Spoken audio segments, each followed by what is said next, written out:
The political rivalry in Tripura escalated today as the CPIM State Secretary Jitendra Chaudhury filed a defamation suit against MP and former Chief Minister MP Biplab Kumar Deb. The legal action comes in response to serious allegations made by Mr. Deb concerning the administration of the Mata Bari temple during the previous left-front government.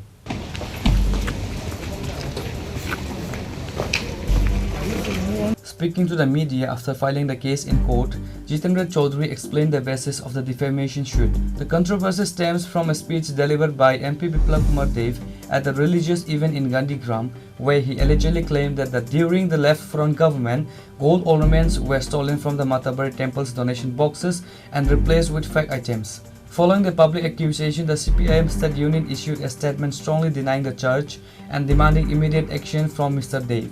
The party demanded that MP Biplab Kumar Deb either provide evidence to substantiate his claims or issue an apology.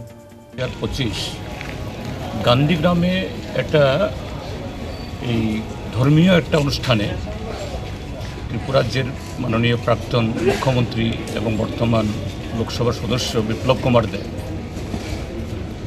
আমাদের পার্টির বিরুদ্ধে একটা সম্পূর্ণ যে বাস্তবতার সাথে কোনো সম্পর্ক নেই এবং মিথ্যা এবং সম্পূর্ণ একটা বানানো আমাদের পার্টির যে এই ইমেজকে নষ্ট করার জন্য করেছেন, যে মাতাবাড়ি মন্দিরের তার যে দান বাক্স থেকে নাকি সিপিআইএমের সরকার থাকার সময় আর কি, অর্থাৎ বামফ্রন্টের এগুলো চুরি করেছে এবং এটাকে নকল জিনিস দিয়ে এই দান বাক্সগুলো ভরা করা হয়েছে। আমরা সঙ্গেই পার্টির বিবৃতি দিয়ে তার বক্তব্য চেয়েছিলাম এই সত্য প্রমাণ করার জন্য, নতুবা ক্ষমা চাওয়ার জন্য, কিন্তু তিনি করেননি। তারপর উকিল নোটিশ পাঠানো হয়েছে,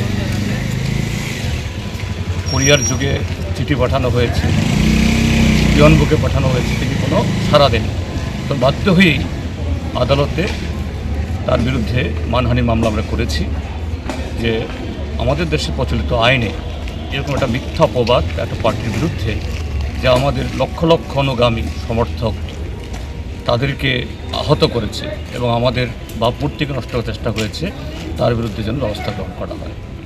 এই কারণে আজকে আমরা কোর্টে এসেছি। The CPIM State Secretary emphasized that the legal proceedings were initiated as a last resort to protect the party's reputation against what they consider to be a baseless and damaging accusation.